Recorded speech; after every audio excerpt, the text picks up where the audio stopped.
de los linfomas. En esta oportunidad vamos a hablar el grupo de linfomas no Hodgkin, ¿ya? A diferencia del linfoma de Hodgkin, este grupo es un poco más extenso, más variado, ¿ya? Así que vamos a intentar entender conceptos básicos necesarios, pues, ¿no? Como pregrado. Ya, en cuanto a este tipo de linfoma, va a constituir aproximadamente el 2 a 3% de todas las neoplasias y son 4 veces más frecuentes que la enfermedad de Hodgkin. Van a predominar en varones de edad media. Estas son neoplasias que, a diferencia de los linfomas de Hodgkin, van a tener origen B, T y o NK, ¿no? Recuerden que el linfoma de Hodgkin era principalmente de origen linfoide B.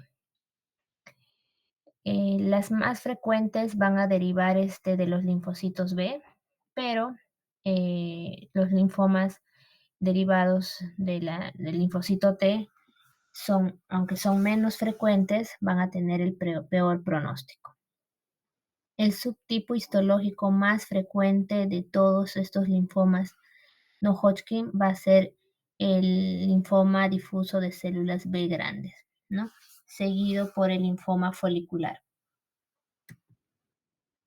En cuanto a la etiología, se ha visto involucrado varios factores.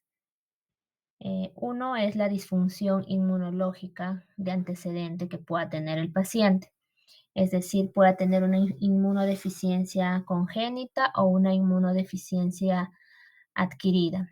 Entre las inmunodeficiencias congénitas pueden ser, pues, la inmunodeficiencia combinada grave, el síndrome de Wiskott-Aldrich, la inmunodeficiencia variable común, ataxia telangiectasia.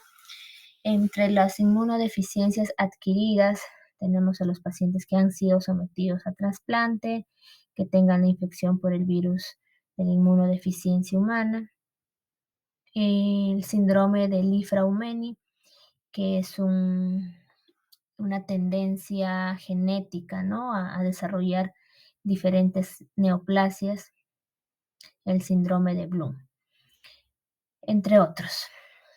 Otra de los factores involucrados va a ser la radioterapia y tratamiento con quimioterapia previos. Algunos virus, como el Epstein-Barr, se han visto relacionados a algunos subtipos de linfomas. Por ejemplo, al linfoma de Burkitt, linfomas en inmunodeficiencias, linfomas NK y a la enfermedad de Hodgkin. El virus linfotropo humano de tipo 1, conocido como el HTLV1, está relacionado con la leucemia linfoma de células T del adulto. Virus de la hepatitis C relacionado con el linfoma marginal esplénico o de células vellosas. El virus por herpes humano 8 se ha visto relacionado con linfomas de cavidades. Algunas bacterias también están asociados, como por ejemplo el Helicobacter pylori, en el linfoma marginal gástrico asociado a mucosas, conocido con las siglas de MALT, la Chlamydia psittaci en el linfoma de glándula lacrimal, la Borrelia burgdorferi en el linfoma B cutáneo y el Campylobacter jejuni en la enfermedad inmunoproliferativa del intestino delgado. Entonces, son los principales factores que se han podido descubrir que tengan asociación con el desarrollo de linfomas de no Hodgkin. Aquí una figura para más o menos ubicarnos, ¿no? Tenemos acá en la figura del lado A, que son los estadios madurativos linfoides B, que se van a relacionar con los síndromes linfoproliferativos, y en el lado B, los estadios madurativos de los linfocitos T. que van a guardar relación con linfomas. Entonces, en esta imagen de la izquierda tenemos pues como la médula ósea y el ganglio linfático como lugares donde se van a originar y madurar, diferenciar los linfocitos B. Entonces tenemos que a partir de un precursor B progenitor va a haber un desarrollo en una célula pre-B, luego una célula B inmadura, ¿no? A este nivel se pueden producir neoplasias de precursores B, leucemias / linfomas linfoblásticos B. ¿Qué quiere decir? Que en esta zona de acá, cuando la célula B es inmadura, se van a producir lo que conocemos como las leucemias linfoides o linfoblásticas, ¿no? Las LLAs. Pero cuando estas células inmaduras infiltran algún órgano, por ejemplo, no sé, el riñón, hueso, sistema nervioso central, como tumor, se denomina linfoma, ¿no? Linfoma linfoblástico porque proviene de una célula que aún es inmadura y está en médula ósea. Esto no es lo más usual en los linfomas. Los linfomas, el gran porcentaje de ellos son linfomas de células ya maduras, ¿no? Como lo vamos a seguir viendo. Entonces, estas células inmaduras luego van a pasar a lo que es el ganglio, ¿no? Para ya empezar a madurar y a pasar diferentes estadios inmunológicos, ¿no? Es una célula B nativa que no ha sido expuesto a ningún antígeno, ¿no? A ese nivel, cuando hay una alteración en esa célula B nativa sin exposición a ningún antígeno, que se encuentra en la zona interfolicular, se van a producir las neoplasias linfoides B maduras de origen precentro germinal como el linfoma del manto, ¿ya? Cuando son presentadas a un antígeno, ya empiezan a pasar a otra zona del ganglio, ya va a ser una célula del manto folicular, ya no va a estar al borde, sino ya estén adentrándose al folículo, ¿no? Y dentro del folículo van a ver lo que son los centroblastos, van a continuar con su maduración a centrocitos, ¿no? Y de acuerdo a cada nivel se van a ver neoplasias, o por ejemplo acá cuando ya están en la zona folicular, ¿no? En la zona folicular van a dar este origen a lo que son los linfomas foliculares, al linfoma leucemia de Burkitt, al linfoma de B difuso de células grandes, inclusive al linfoma de Hodgkin, a este nivel, ¿no? Cuando ya sale a la zona perifolicular, ¿no? Ahí están las neoplasias linfoides B de origen post-centro germinal. El centro germinal, recuerden que es el centro del folículo. Más adelante lo vamos a poder ver en otras diapositivas para que se puedan ubicar mejor.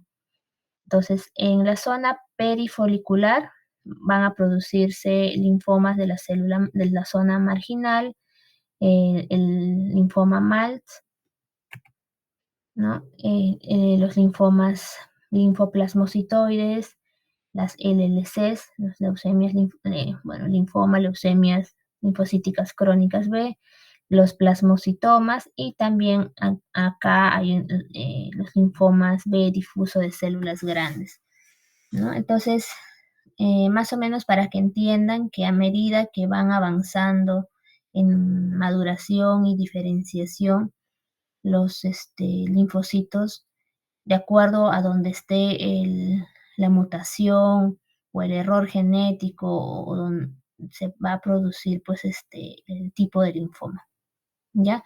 Lo mismo va a pasar con los linfomas de células T, ¿no? Ocurre principalmente pues en la médula ósea, luego van a terminar a madurar al timo, ¿no? Y luego los tejidos linfoides periféricos y extra ganglionares y extraganglionares, ¿no? Igualmente aquí, bueno, no se detalla qué tipo de linfomas, pero es de acuerdo a donde afecta la mutación, es donde se va a llamar el tipo o va a desarrollar el tipo de linfoma, ¿no? Correspondiente. Algo más o menos para ubicarnos, también me pareció bonita esta imagen, ¿no? Como los linfocitos, eh, las células, los linfocitos progenitores, a ver dónde está el L.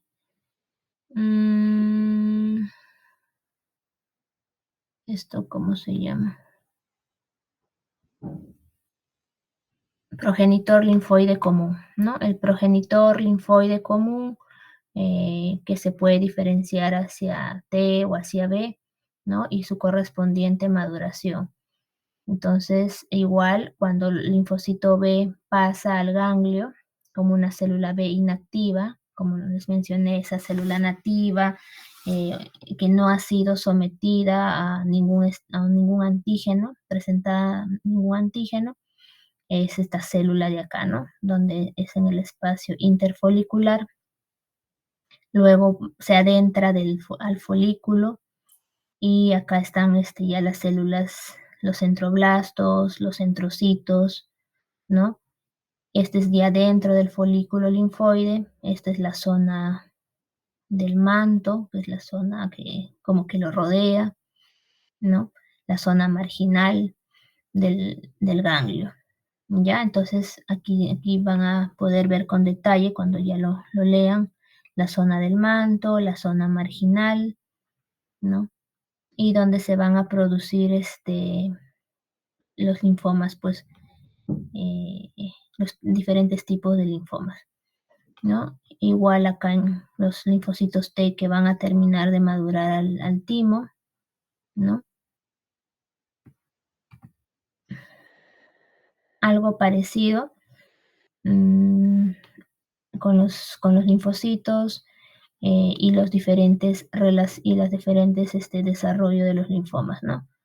Linfomas linfoplasmoblastos, linfoplasmocíticos, linfocitos de células B grande, difusa, acá están los linfocitos, los foliculares, ¿no? Los de tipo Burkitt, el mieloma múltiple, que también, bueno, no es considerado dentro de los linfomas no Hodgkin, pero está en el estadiaje ya final, ¿no?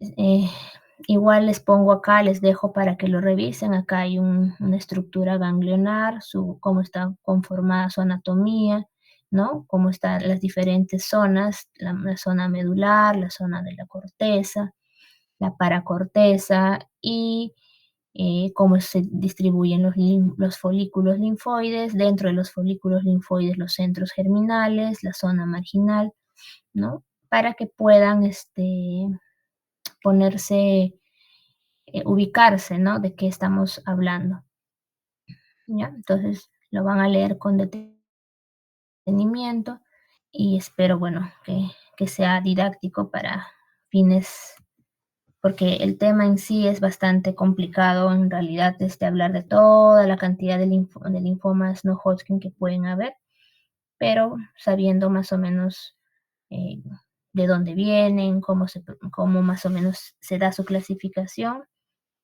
va a ser básico, ¿no? Que esas gráficas. Acá tenemos una clasificación según la OMS, es la versión del 2022, ya entre lo que son las neoplasias de células B maduras y las neoplasias de células T. Como ven, hay toda una lista de tipos de linfomas no Hodgkin, ¿no? Que, bueno, van a tener pues sus características, comparten algunas características, pero que definitivamente, de acuerdo al tema del molecular, y de la tipo de histología o algún marcador en especial o la presentación clínica van a diferir y por eso pues que han tomado estos nombres, ¿no? Esto básicamente con fines mm, informativos, ¿no? Es complicado memorizarse todos estos linfomas, estos tipos, ¿ya? Entonces, a manera de información básicamente. Ahora, también existe un tipo de clasificación según el grado de malignidad, ¿no? Esto es un poco más, más usado en la práctica, ¿ya? Y los diferenciamos como linfomas de bajo grado y linfomas de alto grado. Los de bajo grado se refiere a que son poco agresivos. Sin embargo, este tipo de linfomas van a estar diseminados ya en el momento del diagnóstico.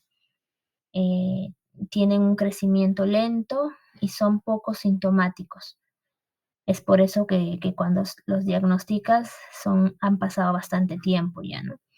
La supervivencia media suele ser larga, pero difícilmente van a alcanzar la remisión completa, es decir, difícilmente van a poder curarse, ¿ya? O que la enfermedad esté inactiva, porque tienen una baja sensibilidad a la quimioterapia, esto debido a la baja proliferación celular. Así como tienen una baja y lenta proliferación celular, esto hace de que también la sensibilidad a la quimio sea menor, ¿ya?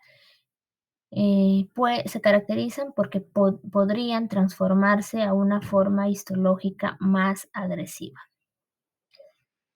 Entre los linfomas de alto grado se refieren a aquellos que son muy agresivos.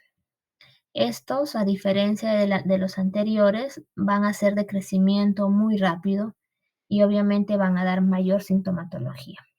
Pueden infiltrar diversos órganos y dar síntomas de acuerdo a la infiltración en el órgano donde estén infiltrados.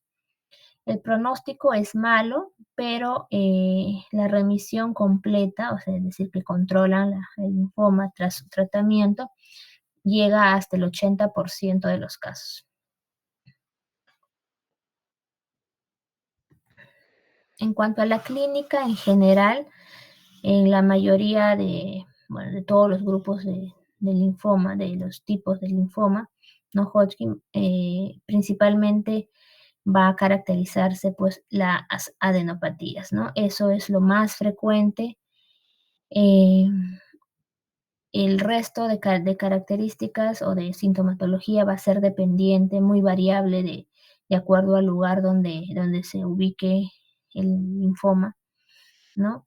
Si queremos compararlo con los linfomas Hodgkin y no Hodgkin, la enfermedad extralinfática, las adenopatías mesentéricas, la infiltración hepática, la infiltración de la médula ósea, que tenga una expresión leucémica o presencia de alguna paraproteína, va a ser principalmente en los linfomas no Hodgkin. ¿Ya? Entonces, eso sí lo queremos diferenciar con los linfomas de Hodgkin. ¿Qué significa expresión leucémica? De repente alguien no, no lo comprende. La expresión leucémica es que esas células tumorales recorran en la sangre periférica, ¿no? Entonces, esa es una expresión leucémica, ¿no? Se supone que los linfomas están localizados solamente en los ganglios o sistemas linfáticos, pues, ¿no? Pero cuando ya pasan a sangre periférica, entonces se llama expresión leucémica. Y eso es característico en ciertos linfomas no Hodgkin. También algunos linfomas pueden dar picos monoclonales, ¿no? Entre ellos el linfoma linfoplasmocitoide pueden presentar paraproteínas, o sea, una proteína monoclonal como tipo IgM, ¿no? En el 30% de los casos. Ya a esto le conocen al linfoma linfoplasmocitoide también como macroglobulinemia de Waldenström. Menos frecuente en los linfomas no Hodgkin, si los comparamos, si los seguimos comparando con los linfomas Hodgkin, van a ser los síntomas B, eh, la participación del mediastino y que la enfermedad sea localizada, ¿ya? Esas son las diferencias entre el linfoma no Hodgkin y el linfoma de Hodgkin en cuanto a lo que es presentación clínica.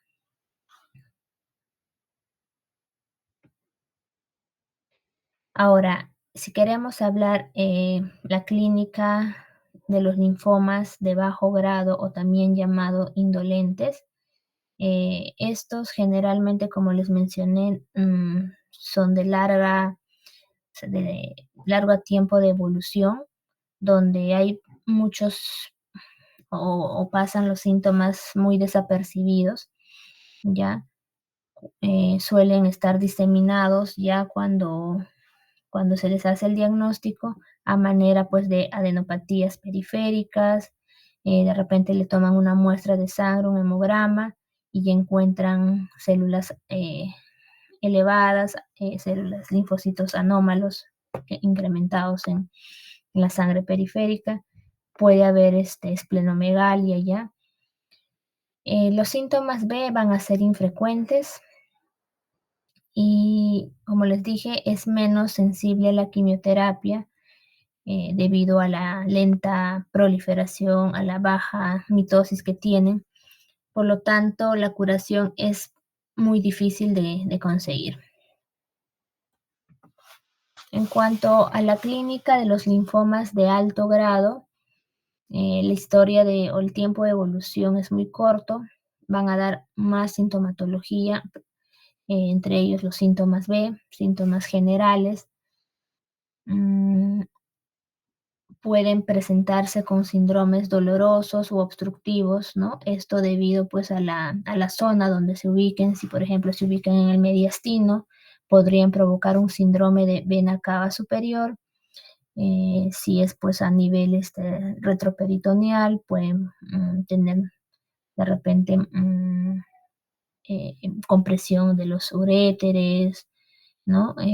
Haber hidronefrosis, ¿no? O de repente a nivel mesentérico, y puede haber a veces colestasis, ¿no?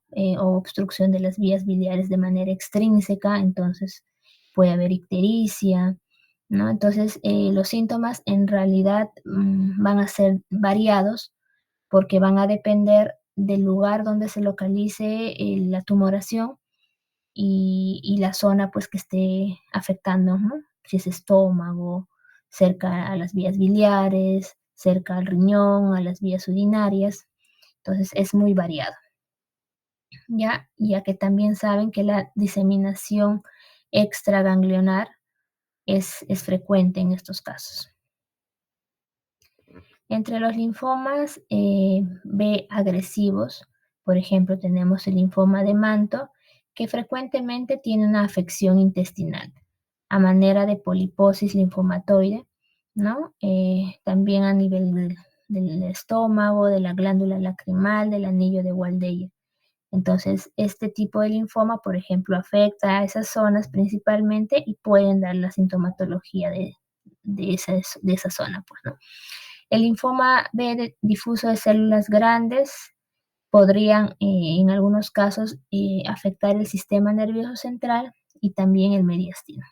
Entonces, los síntomas van de acuerdo a la infiltración en CNC y en el mediastino. También están los linfomas primarios de cavidades que van a provocar derrames pues, de líquido pleural o ascítico, ¿no? Eh, o pericardio también. En los linfomas T agresivos tenemos linfoma leucemia de células T del adulto, donde puede haber hipercalcemia y esta hipercalcemia pues dar síntomas de esto, ¿no? O sea, puede haber trastorno del sensorio por hipercalcemia, lesiones óseas, puede haber fracturas, ¿no? Dolor por fractura, de tipo infiltrativo, eosinofilia también. Los linfomas NK o T tipo nasal, va a haber una afección nasofaringea, ¿no? Lesiones que afectan a esa zona. El linfoma T hepatoesplénico va a haber una hepatoesplenomegalia masiva y por ello todos los síntomas que puede haber de distensión abdominal, de evitar, o sea, de afectar la distensión del estómago, por ejemplo. El linfoma T angioinmunoblástico causa una hipergammaglobulinemia policlonal, puede causar rash cutáneo, autoinmunidad y adenopatías. También, en general, pueden preceder también prurito. El prurito también es un síntoma paraneoplásico, ¿ya? Que puede preceder hasta incluso en meses a la aparición o al diagnóstico del linfoma. En cuanto al diagnóstico, siempre es por una biopsia de tejido, ¿no? Principalmente del ganglio linfático, ¿no? Porque a veces también puede ser del estómago, del intestino, si ves los pólipos, ¿no? Pero principalmente es una biopsia tisular, o sea, de algún tejido. En su mayoría va a ser de un ganglio, pero no necesariamente del ganglio, ¿no?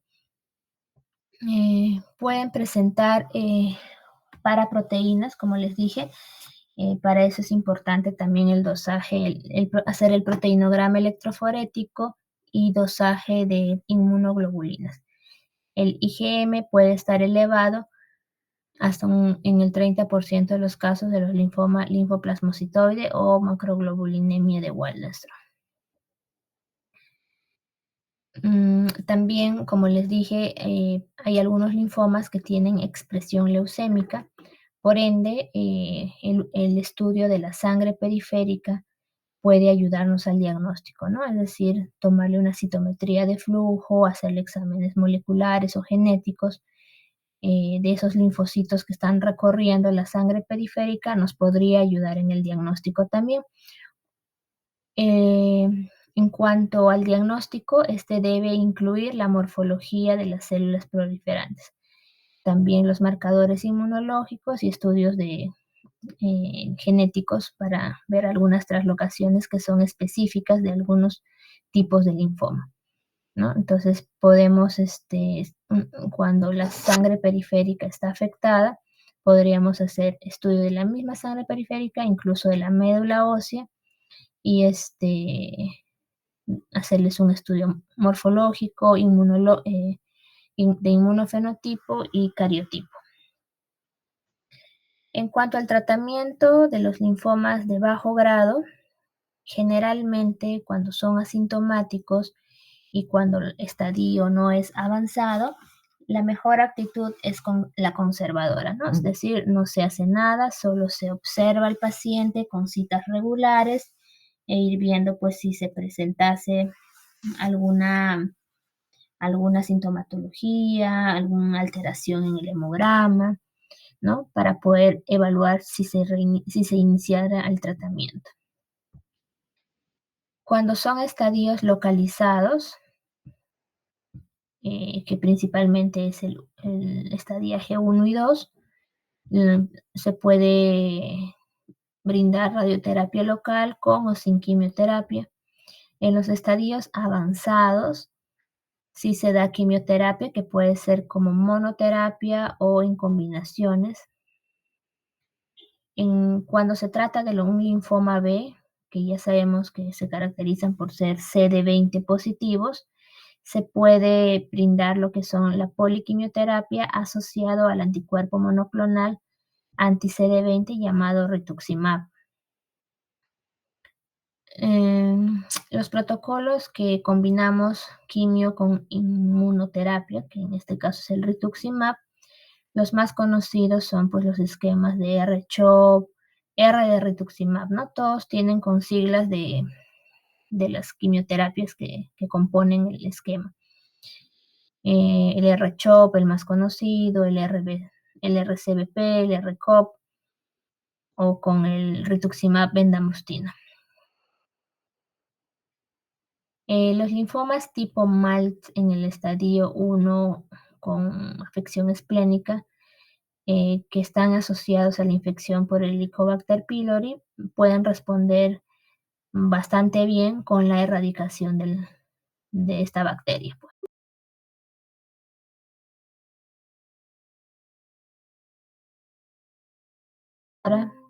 hasta, bueno, aquí en el bajo grado no va tanto el tema del autotrasplante o del trasplante de médula ósea, pero principalmente, a pesar que puedan estar con ganglios o alguna leucocitosis con linfocitosis, si son asintomáticos en este tipo de linfomas de bajo grado, no se dan tratamiento necesariamente.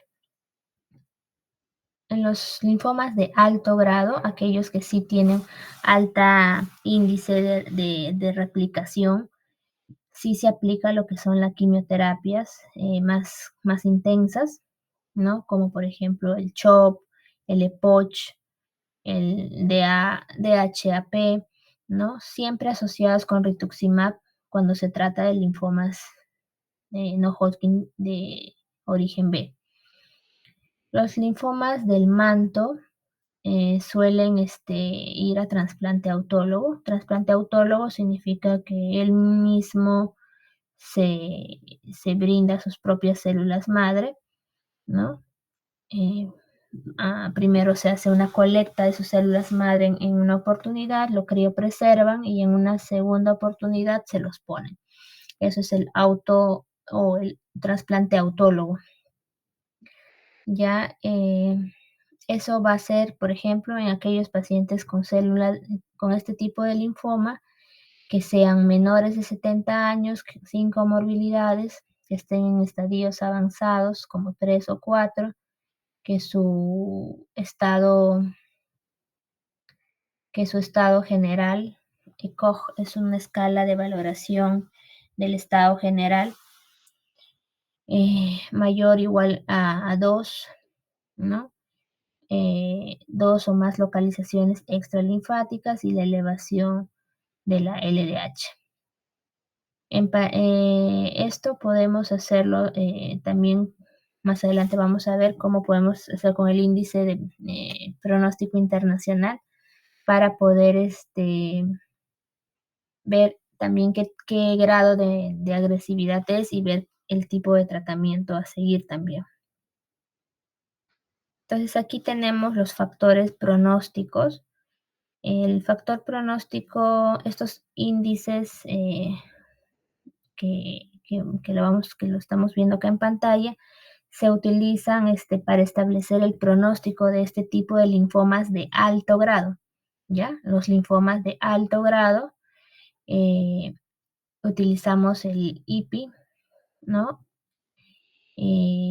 Donde pues intervienen lo que son estos parámetros, edad, LDH, estadio de Ann Arbor, ¿no? El número de áreas extraganglionares, la afección del estado general. Y para ver el índice pronóstico de los linfomas de bajo grado, podemos utilizar el FLIPI, ¿no? Que aquí valora lo que es la hemoglobina, la edad, la LDH, el estadio también de Ann Arbor, el número de áreas ganglionares. Entonces, cada uno de estos ítems nos da un punto. A mayor punto, el índice pronóstico empeora, o sea, la sobrevida global va a verse mermada a mayor puntaje. ¿Ya? Tener en cuenta que este tipo de linfomas no Hodgkin, al igual que los de Hodgkin, se hacen estadiaje también con la clasificación del Ann Arbor, ¿no? Para poder saber si es una enfermedad el estadio 1, 2, 3 o 4, ya saben que el 1 y el 2 es una enfermedad localizada y que el 3 y el 4 ya es una enfermedad diseminada, ¿no? O ya es no favorable. Los índices, igual acá está un poquito más explicado de cómo funcionan estos índices, ¿no? El IPI o el IPI eh, revisado, ¿no? Tiene igual muy parecido al anterior, como la edad de HL, pero este es más actualizado, ¿ya? Ve lo que es la edad, si el paciente tiene más de 60 años, te pone un punto, si el ECOG es mayor o igual a 2, te pone un punto. El ECOG es una escala valorativa, como les dije, ¿no? Va un ECOG 0, 1, 2, 3, 4, en la cual, pues, dependiendo de la capacidad del paciente, de su independencia para hacer las cosas, va haciendo la puntuación. Un ECOG 2 es que pasa un poco menos del 50% de tiempo que está despierto en la cama, ¿ya? Entonces, a mayor ECOG es que el paciente está más postrado, pues, ¿no? Entonces, tienen la edad, el ECOG mayor o igual a 2, un punto. Si el estadio Ann Arbor es entre 3 o 4, un punto. Si hay una afección extraganglionar mayor o igual a 2 localizaciones, otro punto. Y la DHL elevada sobre el límite superior de su normalidad, ¿ya? No dice cuánto exactamente, basta que sea más del superior normal, entonces está elevado y es un punto. Entonces ahí son 5 puntos.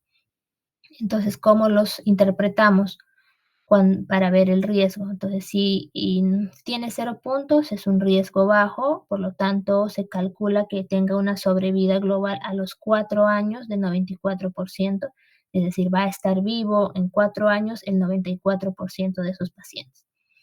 Si el riesgo sale con puntaje 1 o 2, entonces es un riesgo bajo y se ve que la sobrevida global a los 4 años, el 79% está vivo. Si el riesgo o el puntaje es mayor o igual a 3, o sea, hay más de 3 de estos parámetros, 3 o más parámetros, entonces la sobrevida va a ser de un 55% a los 4 años. ¿Ya? Entonces, para eso nos sirven estos índices pronósticos, para valorar el riesgo y, por ende, calcular la sobrevida global promedio que puedan tener. Esto, el RIPI, es básicamente para los linfomas de alto grado. ¿Ya? Podemos usarlo en todos los linfomas de alto grado. En los linfomas de bajo grado, solemos utilizar el FLIPI, ¿ya?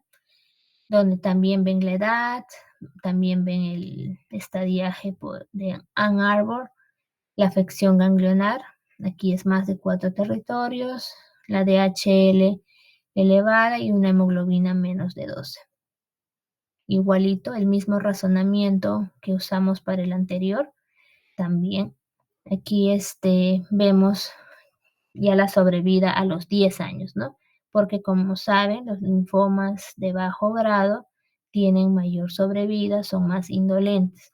Entonces aquí lo calculan ya a los 10 años.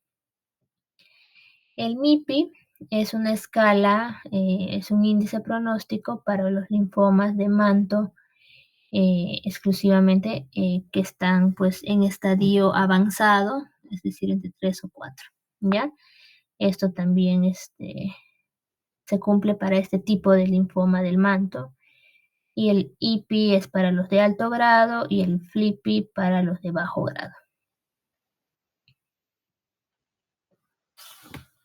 En cuanto, bueno, ya a manera general, hemos hablado sobre la clínica, el diagnóstico, ¿no? Los índices pronósticos. Entonces vamos a tratar de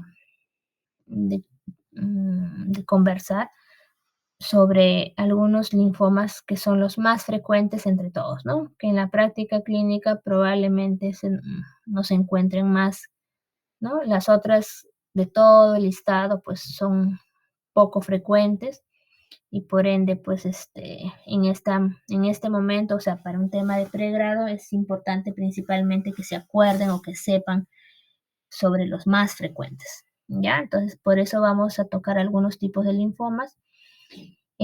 Vamos a empezar con el linfoma de células B grande difuso, ¿no? Con estas siglas LBDCG,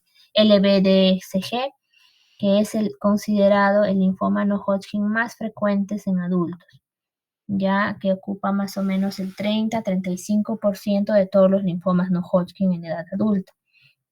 Y va a suponer el 80% de todos los linfomas agresivos en este grupo de edad, o sea, en los adultos. ¿Ya? Entonces, es el más frecuente y es el más agresivo en cuanto a lo que son el grupo de los linfomas agresivos. O sea, hasta el 80% de los linfomas agresivos van a ser de este tipo, de linfoma de células B grande difuso. Su incidencia va a aumentar con la edad. Van a invadir en forma difusa el ganglio linfático por células grandes, ¿no? Similares al centroblasto o al inmunoblasto, con origen bueno, ya su nombre dice, de células B o linfocitos B, ¿no? Por lo tanto, va a tener de marcaje positivo el CD20, el CD19 y el CD79. En este grupo de linfoma se han descrito alteraciones moleculares del gen BCL6 en un 30% de casos y del BCL2 entre el 20 a 30% de casos también. Desde el punto de vista anatomopatológico puro, según el origen, según la célula de origen, van a haber dos variedades de este tipo de linfoma. La variedad centrogerminal y no centrogerminal o de tipo activado. Ya, bueno, cuando vuelvan a repasar las diapositivas, van a ver que en alguna de las imágenes, ahí hay que el linfoma de células B grandes sale tanto del centro germinal y también de células que están por afuera, ¿no? Entonces, que no están en el centro germinal o que ya son células que están compuestas por células que ya han sido presentadas a un antígeno. Y según la expresión del CD10, del MUM1 y el BCL6, van a poder ser diferenciadas, ¿no? Entre estas dos variedades. Ahora, eso es desde el punto de vista anatomopatológico. Sin embargo, la OMS a este subtipo de linfoma ha podido clasificar hasta como en 18 entidades clínico-patológicas, ¿ya? O sea, ya de por sí la lista es grande de todos los linfomas no Hodgkin y solo de este tipo de linfoma de células B grande hay como 18 entidades clínico-patológicas según la OMS.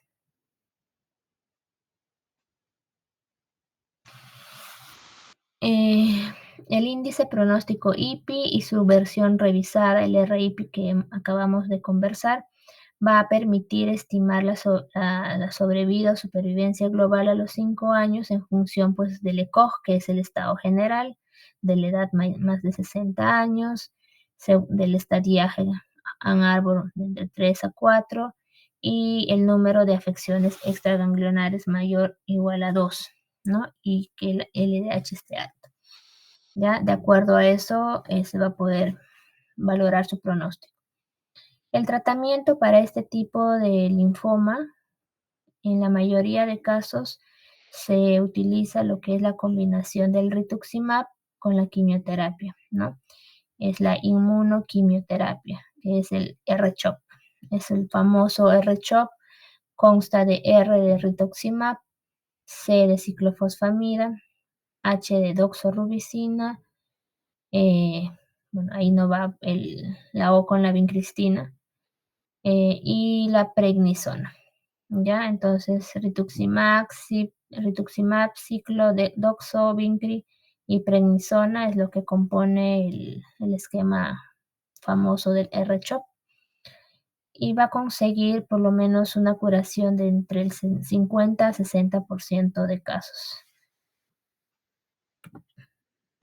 Entonces, aquí es una figura donde anatomopatológica, donde va a poder, donde se ha hecho el diagnóstico del linfoma de células B grande difuso, ¿no? Aquí es un infiltrado difuso por células grandes, aquí se notan, ¿no? Células grandes. En la segunda imagen, aquí va a estar lo que son células tumorales que están expresando el CD20 y que se marcan de marrón. Todo lo que es marrón es CD20, ¿ya?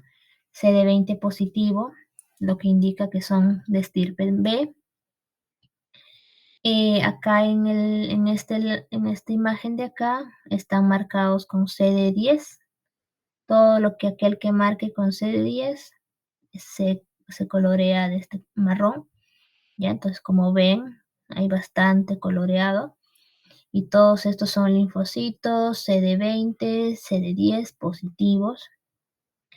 En la letra D está el BCL6, aquellos que marcan el BCL6, y como ven también hay un marcado difuso, ¿no? Y son acá, por ejemplo, negativas, se dan cuenta que casi no pinta, ¿no? No pinta, y es básicamente para el MUM1, ¿no? Lo que indicaría, como les expliqué hace rato, que sería un fenotipo o una variante de centro germinal, ¿no? Recuerden que les dije que se podía diferenciar con el MUM si era de centro germinal o o no del centro germinal. Aquí está. Dos variedades, centro germinal y no centro germinal, según la expresión del CD10 y del MUM y BCL6. ¿Ya? Entonces aquí no expresa MUM, no expresa el MUM1, no expresa eh, eh, de acá, el D, a ver, en el D es el BCL6, ¿no? Que sí lo expresa, pero no expresa el MUM. Y aquí en la F son CD5, ¿no? Para linfocitos T, que tampoco lo expresa en forma difusa, ¿no? Los que están pintados son pues los linfocitos T reactivos, ¿no? Los que normalmente podrían estar en la médula. Entonces son CD5 negativos. Y este de acá, finalmente, es el inmunistoquímico del KI67. El KI es un marcador del índice mitótico, es decir, del índice de proliferación. Cuanto más pintado significa que hay un alto índice de proliferación, ¿no? Por lo tanto, hay mayor agresividad, hay mayor rápida evolución, ¿no? Y esto es característico del linfoma de células B grande difuso, que es un tipo de linfoma pues agresivo o de alto grado. En cuanto a lo que es el linfoma folicular, es otra neoplasia de células B que va a derivar de células del centro del folículo linfoide, específicamente de células de centrocitos y centroblastos. Va a ocupar el 25% de casos de linfoma no Hodgkin, es decir, es el segundo en frecuencia, ¿ya? Afecta normalmente a personas mayores de 60 años, es poco frecuente en menores de 20 y la relación entre varón y mujer es de 1 a 1.7, es decir, es más frecuente en las mujeres. El curso clínico, a diferencia del anterior, es indolente, es decir, es bastante larvado, con bastante tiempo de evolución. En el 25% de casos puede haber esplenomegalia y en menos del 20% de casos se presenta lo que son los síntomas B. Se encuentra relacionado en su mayoría a la traslocación 14-18. Ya entre el 85 a 90% de casos de linfoma folicular va a estar asociado a la traslocación 14-18, que implica al oncogen BCL2, que está presente en el cromosoma, en el brazo largo del cromosoma 18, lo que hace que sobreexprese la proteína BCL2 quien es un potente inhibidor de la apoptosis, ¿no? Entonces, eh, como hay mucho de BCL2, va a haber mayor, eh, no va a haber lo que es la inhibición de la apoptosis y pues por lo tanto va a haber bueno, se relaciona con lo que es la proliferación, ¿no?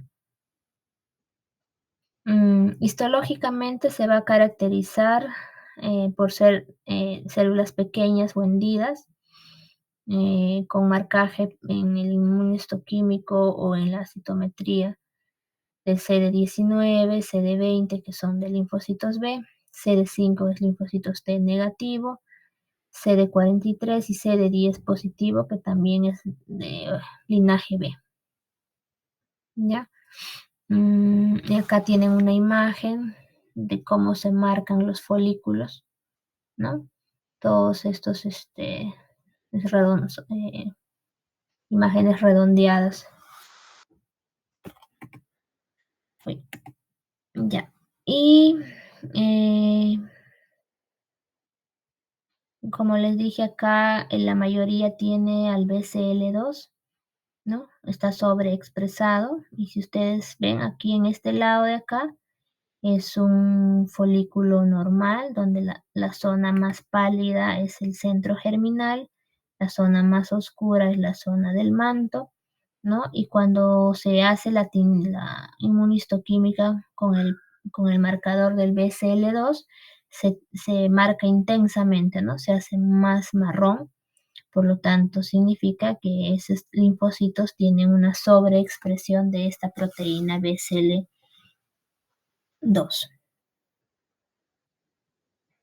¿Ya? Entonces eso es la forma de cómo también se diagnostica. La historia típica natural es un patrón de recaídas continuas. Si bien saben, hay que acordarnos de que al ser indolente no tiene cura. Podría, en los casos que se tratan, podría ser de corta duración el tiempo que esté controlado y nuevamente la enfermedad vuelve y así, ¿no? A medida que haya más recaídas, hay mayor resistencia a tratamiento también, ¿no? Puede transformarse en el 20% de los casos a un linfoma de alto grado, ¿ya? O sea, podría ser que tenga mucho tiempo el linfoma folicular, pero luego empieza a presentar más sintomatología y tendríamos que estar obligados a descartar que se haya transformado en un linfoma de alto grado. El linfoma de células del manto es el otro tipo de linfoma no Hodgkin que sigue en frecuencia, representa al 6% de los linfomas no Hodgkin, ¿no? Y va a ser, pues, van a afectar a los linfocitos B que se encuentran en esta zona, ¿no? La zona del manto, aquí, para que se ubiquen, este es un folículo, ¿no? Un folículo donde la zona del manto, llamado corona, es la que está un poco más teñida, más morada. La zona, toda esta redonda es la zona, del centro germinal, ¿no? Que a su vez hay una zona clara y una zona oscura basal. Su incidencia se estima que es alrededor de 1 en 100.000 casos y su incidencia va a aumentar con la edad, alcanzando un máximo entre los 70 y 79 años, con una notable predominancia masculina de 4-1. En el momento del diagnóstico, la mayoría de los pacientes ya tienen una forma diseminada de la enfermedad. Frecuentemente se asocia con adenopatías generalizadas en el 90% de los casos, una afección gastrointestinal en el 60% y medular entre un 55 o a 80% de casos. Pueden tener asociado lo que son los síntomas B, y este linfoma del manto se caracteriza por la traslocación 11-14. Q13, Q32, lo que condiciona una expresión anormalmente alta de la ciclina D1, que es un regulador del ciclo celular en el núcleo de todas las células linfoides. ¿Ya? Entonces, aquí hay esta traslocación, esta expresión de la D-ciclina que va a intervenir en lo que es el ciclo celular. Aquí tenemos una biopsia donde se pueden ver, ¿no? Notar esta zona más morada, que es la zona infiltrada por los linfocitos del manto, ¿no? En la zona del manto. Aquí tenemos los marcadores que caracterizan a este linfoma. Son antígenos, o sea, CD20, CD10, no, CD19, CD20, 2279A positivos. Y aquí va a ser CD5 positivo y CD23 negativo. Aquí nos va a hacer la diferencia a veces se puede confundir con la leucemia linfocítica crónica, pero la diferencia es que este de acá es CD23 negativo, a diferencia de la LLC, ¿ya? También marcar la ciclina D1 intranuclear es clave para hacer el diagnóstico. El otro linfoma es el linfoma de Burkitt. El linfoma de Burkitt también es un linfoma linfoma no Hodgkin de estirpe B, que es altamente agresivo. Aunque tiene una alta tasa de proliferación o crecimiento rápido, también es potencialmente curable, ¿no?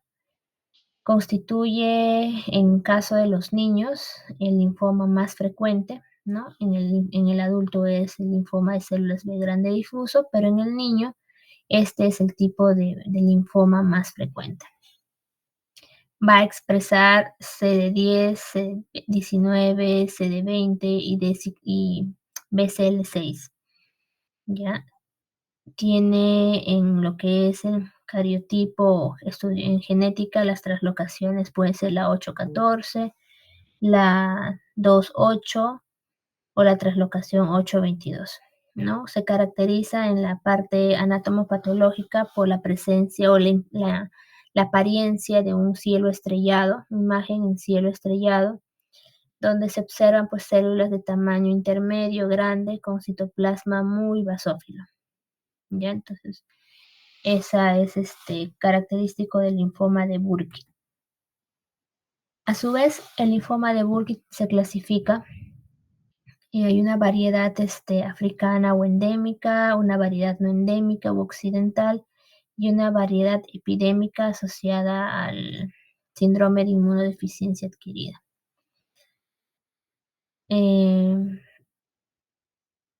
La variedad africana o endémica está en relación con la infección por el virus del Epstein-Barr, a menudo con tumores extraganglionares, frecuentemente en la mandíbula y también en vísceras abdominales, sobre todo riñón, ovarios o retroperitoneo, incluyendo meninges también. En la variedad no endémica u occidental, tiene menos relación con el Epstein-Barr, con escasa frecuencia involucra en la mandíbula, pero es habitual la afección de las vísceras abdominales. La variedad epidémica asociada al SIDA es similar a la variante no endémica. El linfoma de Burkitt es la forma más agresiva del linfoma. Tiene un tiempo de duplicación tumoral in vivo de 12 a 24 horas.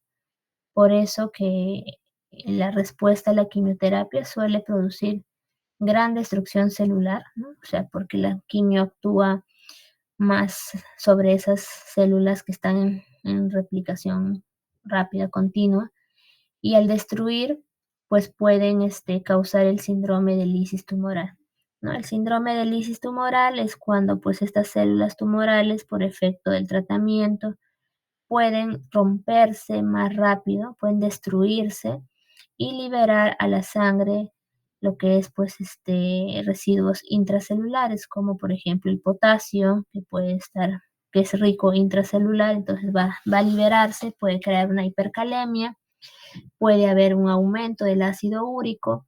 Esta hiperuricemia puede hacer que mal funcione el riñón, produciendo insuficiencia renal, entre otros, ¿no?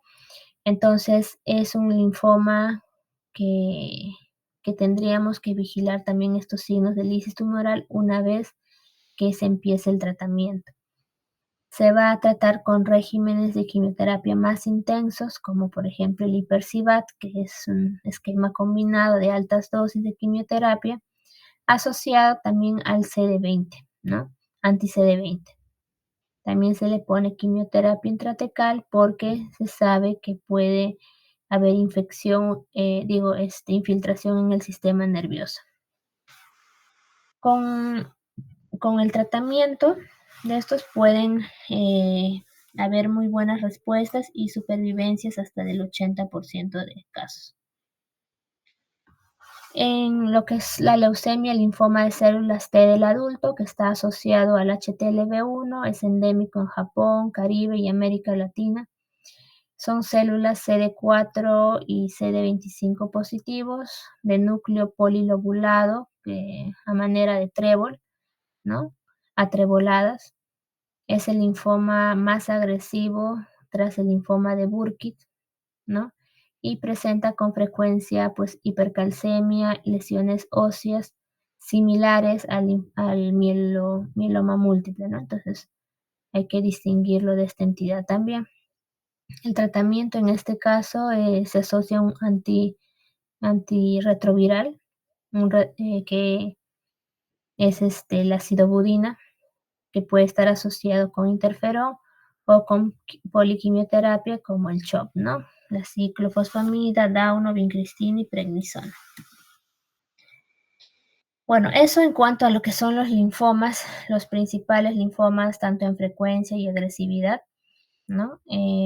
Ahora algo que es un poco más novedoso, que bueno, que no está aplicable todavía en el Perú, pero que sí en otros países como España o bueno, América del Norte sí se realiza, es la terapia celular para estos pacientes, sobre todo con los linfomas pues más agresivos o recaídas post-trasplante. ¿Ya? Entonces, la terapia celular que viene de las siglas de Chimeric Antigen Receptor, ¿no? Se va a basar en lo que es la modificación in vitro de los linfocitos T. Van a manipularlos, ¿no? A estos linfocitos T o NK para poder dirigirlos, hacer que se dirijan contra un antígeno. ¿Ya? En la actualidad solo están aprobadas este tipo de tratamiento de CAR-T para el tratamiento de las leucemias linfoblásticas B y algunos linfomas B. ¿Ya? Estos CAR-T expresan pues un receptor en su membrana plasmática, ¿no? Que es capaz de reconocer al antígeno CD19 expresado en las células tumorales de las leucemias linfoblásticas y de los linfomas B. Tras este reconocimiento, este CAR activa una respuesta inmunológica contra estas células tumorales, ¿no? Entonces van a utilizar unos linfocitos T que van a modificarlos in vitro, o sea, en laboratorio, para que estos se dirijan contra el antígeno CD19 que están expresados en las células tumorales. Tras el reconocimiento, pues va este linfocito T va a tratar de destruir a estas células tumorales que tengan que expresen el CD19. ¿No? Este receptor va a componerse de un dominio extracelular, que es el que se encarga de reconocer al antígeno CD19, también de un dominio transmembrana y de un dominio intracelular, que va a transmitir las señales para que, bueno, la célula o el linfocito se active. Actualmente en España los CAR-T aprobados son todos únicamente contra el antígeno CD19. Estos principalmente para el tratamiento de los linfomas B difuso de células B grande, linfomas B primario mediastínico de células grande y los linfomas foliculares refractarios o recaídos tras varios tratamientos en pacientes más de 18 años, así como para las LLAs refractarias o en recaída post-trasplante halogénico en pacientes menos de 25 años, ¿no? Entonces son terapias prometedoras cuando de repente ya no tenemos más recursos, ¿no? Entonces se han hecho innovaciones. Lamentablemente, pues son todavía muy caras y bueno, requiere pues de un laboratorio eh, especializado pues para este tipo de manipulación de los linfocitos que no lo tenemos acá en el Perú. Las principales complicaciones relacionadas a esta terapia van a ser de tres tipos: el síndrome de liberación de citoquinas, ya que es secundario a la respuesta inmune, eh, que se va a caracterizar principalmente por la presencia de fiebre, que suele aparecer durante los primeros días tras la infusión de estos CAR T-cells. También tenemos el síndrome de neurotoxicidad, eh,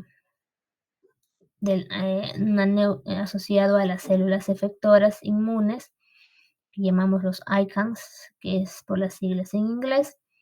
Es un síndrome que se caracteriza por una amplia clínica de trastorno neurológico que va desde una desorientación, una afasia, una disgrafía o temblor hasta mioclonías, inclusive el coma.